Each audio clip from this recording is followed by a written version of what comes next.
Corporation UDF പിടിക്കുമെന്നും കോൺഗ്രസ് സ്ഥാനാർത്ഥികളെ പ്രഖ്യാപിച്ചുവെന്നും കെ മുരളീധരൻ. MLA KS ശബരിനാഥൻ തദ്ദേശ തെരഞ്ഞെടുപ്പിൽ മത്സരിക്കും. തിരുവനന്തപുരം കോർപ്പറേഷൻ കവടിയാർ വാർഡിലാണ് മത്സരിക്കുക. കോർപ്പറേഷനിലെ മുഴുവൻ സ്ഥാനാർത്ഥികളുടെയും പട്ടിക നാളെ പുറത്തുവിടുമെന്നും കെ മുരളീധരൻ പറഞ്ഞു. തദ്ദേശ തെരഞ്ഞെടുപ്പിൽ തിരുവനന്തപുരം കോർപ്പറേഷന്റെ ചുമതല കെ മുരളീധരനാണ്. കോൺഗ്രസ് സ്ഥാനാർത്ഥികളെ തീരുമാനിച്ചു കഴിഞ്ഞു.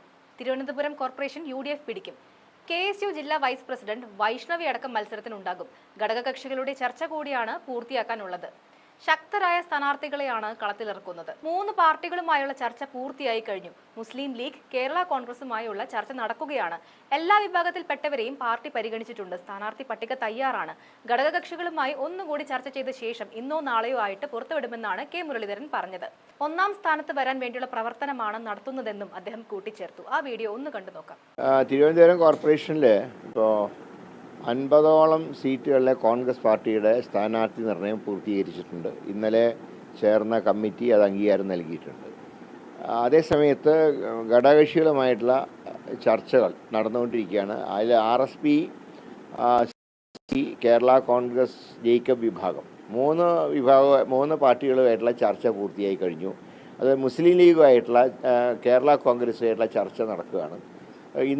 ഇന്നോ നാളെയായിട്ട് തന്നെ അത് പരിഹരിച്ചു കഴിഞ്ഞാൽ ആദ്യ ലിസ്റ്റ് നാളെ തന്നെ പുറത്തിറക്കും. എല്ലാ വിഭാഗത്തിൽപ്പെട്ടവരെയും പാർട്ടി പരിഗണിച്ചിട്ടുണ്ട്. പാർട്ടിയുടെ നിയമസഭാ അംഗമായിരുന്ന ശ്രീ ശബരിനാഥ് ഉൾപ്പെടെ ഏറ്റവും സീനിയറായിട്ടുള്ള ജോൺസൺ ജോസഫ്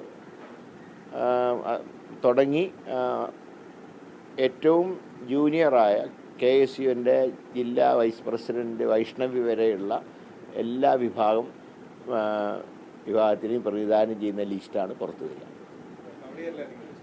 ശബരിനാഥിൻ്റെ കവടിയാറാണ് അദ്ദേഹം മത്സരിക്കുന്നത്.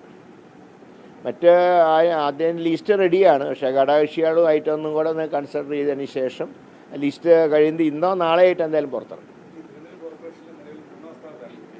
ഞങ്ങൾ 1ാം സ്ഥാനത്ത് വരാൻ വേണ്ടിയുള്ള പ്രവർത്തനമാണ് നടത്തുന്നത്. അതുകൊണ്ടാണ് എനിക്ക് തോന്നുന്നത് ആദ്യ ലിസ്റ്റ് റെഡിയായത് കോൺഗ്രസിൻ്റെയും UDFൻ്റെയാണ്.